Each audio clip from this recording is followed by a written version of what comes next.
I want to talk about British culture. I won't keep it for long because it's not a very inspiring culture or a very pretty sight.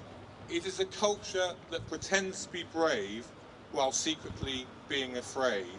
It's a culture where journalists such as myself boast that we speak truth to power.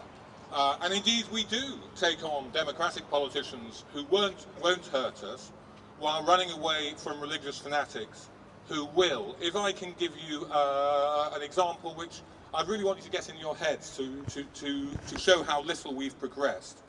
In 1936, every British newspaper editor, including the editor of the communist paper, refused to reveal details of Edward VIII's affair with Wallis Simpson.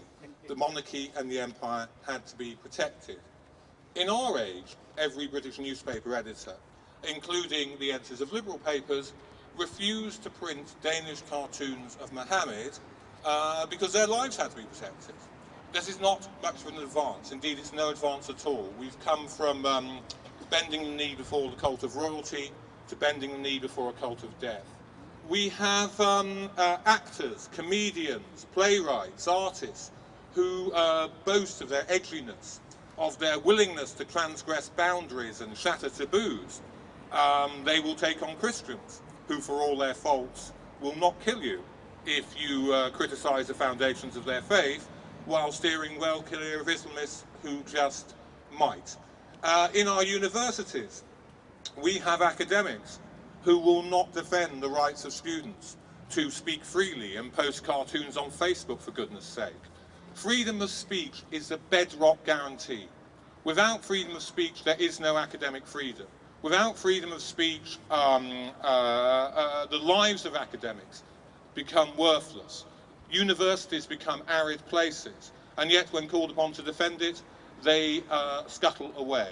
In this Parliament, our Parliament, and over there in Whitehall, we have politicians and civil servants who justifiably are proud of their opposition to the oppression of women, to homophobia and to racism.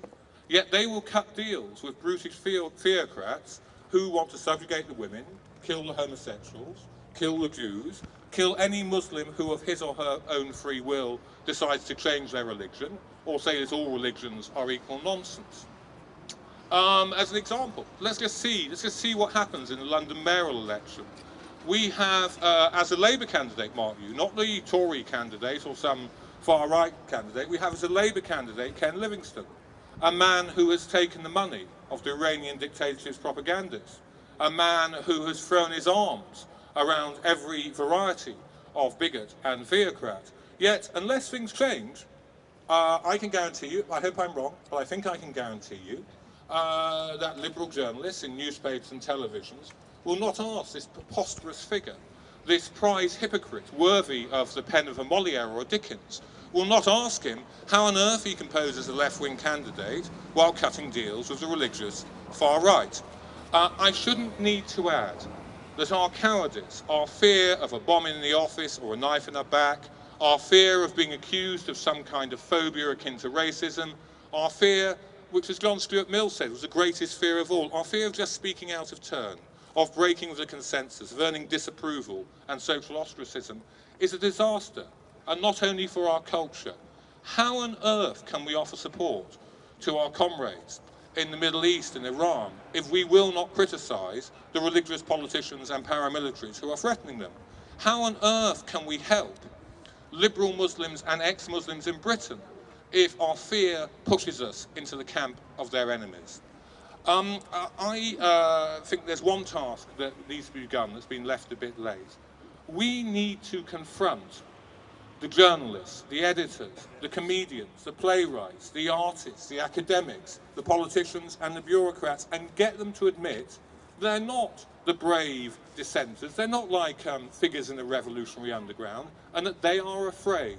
Because it's only when you find the courage to admit your fears that you can begin the task of overcoming them.